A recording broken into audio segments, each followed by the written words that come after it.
नमस्कार, मैं प्रियंका सोनकर और आप देख रहे हैं India 24/7 live TV. State of Hormuz को लेकर अमेरिका और ईरान के बीच टकराव लगातार गहराता जा रहा।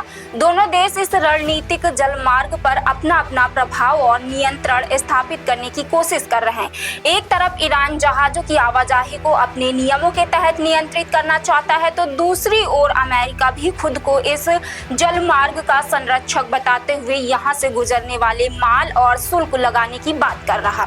लेकिन सबसे बड़ा सवाल यह है कि आखिर स्टेट ऑफ हॉर्मुज पर किसका अधिकार है, अंतर्राष्ट्रीय कानून क्या कहता है और इस विवाद का दुनिया पर कितना बड़ा असर पड़ सकता है। चलिए जानते हैं इस खास रिपोर्ट में। स्टेट ऑफ हॉर्मुज ईरान और ओमान के बीच स्थित एक सकरा समुद्री जलडमरूमध्य है, लेकिन इसकी अहमियत पूरी दुनिया के लिए बेहद बड़ी है। दुनिया के समुद्री तेल व्यापार का बड़ा हिस्सा और मध्य पूर्व से निर्यात होने वाला विशाल यात्रा में कच्चा तेल और प्राकृतिक गैस इसी रास्ते से होकर गुजरते हैं। यही वजह है कि इसे वैश्विक ऊर्जा आपूर्ति की लाइफलाइन कहा जाता है। अगर इस रास्ते पर किसी भी तरह का संकट पैदा होता है तो इसका सीधा असर अंतर्राष्ट्रीय बाजार में तेल की कीमतों, समुद्री व्यापार और दुनिया की अर्थव्यवस्था पर पड़ सकता है। हालिया घटनाक्रम में ईरान ने दावा किया है कि हॉर्मुज पर उसका नियंत्रण है। ईरान की रिवोल्यूशनरी गार्ड ने साफ कहा है कि इस क्षेत्र में किसी भी बाहरी सैन्य दखल को स्वीकार नहीं करेगी। वहीं अमेरिकी राष्ट्रपति डोनाल्ड ट्रंप ने इसे सोशल मीडिया पर खुद को स्टेट ऑफ हॉर्मुज का संरक्षक बताते हुए घोषणा की कि यहां से गुजरने वाले माल पर अमेरिका 20% शुल्क वसूलेगा।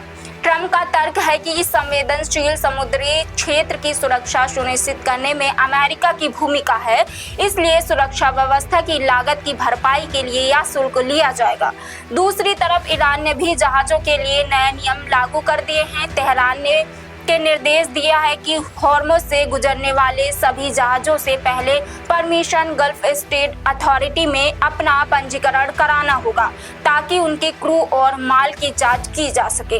इसके साथ ही ईरान ने जहाजों को ओमान की बजाय ईरानी तट के करीब बने मार्ग का इस्तेमाल करने के निर्देश भी दिए हैं। इससे पहले युद्ध के दौरान जहाजों पर हमला और समुद्री सुरंगों की खबरों के बाद कई शिपिंग कंपनियों ने इस रास्ते का इस्तेमाल कम कर दिया था। ऐसे में समुद्री सुरक्षा को लेकर चिंता और बढ़ गई, लेकिन अंतर्राष्ट्रीय कानून इस पूरे विवाद को अलग नजरिए से देखता है। संयुक्त राष्ट्र समुद्री कानून सम्मेलन के मुताबिक स्टेट ऑफ हॉर्मुज एक अंतर्राष्ट्रीय है और किसी भी देश को इस पर एक तरफा अधिकार जताने का अधिकार नहीं है। इस कानून के अनुसार दुनिया सभी देशों के जहाजों को यहाँ से बिना किसी रुकावट के गुजरने का अधिकार प्राप्त है। भले ही अमेरिका और ईरान ने इस संधि की पुष्टि नहीं की हो, लेकिन अंतर्राष्ट्रीय कानून के विशेषज्ञों का कहना है कि यह नियम अब परंपरागत अंतर्राष्ट्रीय कानून का हिस्सा बन चुका है और सभी देशों पर समान रूप से लागू होता है। जहां तक शुल्क लेने का सवाल है, अंतर्राष्ट्रीय नियम स्पष्ट करते हैं कि किसी भी देश को केवल इसलिए टोल वसूलने का अधिकार नहीं है कि जहाज उसके पास से गुजर रहे हैं। यदि कोई देश जहाजों को पायलट सेवा, नेविगेशन सहायता या अन्य वास्तविक समुद्री सेवाएं उपलब्ध कराता है, तभी वह सीमित शुल्क ले सकता है। केवल राजस्व कमाने या राजनीतिक दबाव बनाने के उद्देश्य से भारी भरकम टोल लगाना अंतर्राष्ट्रीय कानून की भावना के अनुरूप नहीं माना जाता।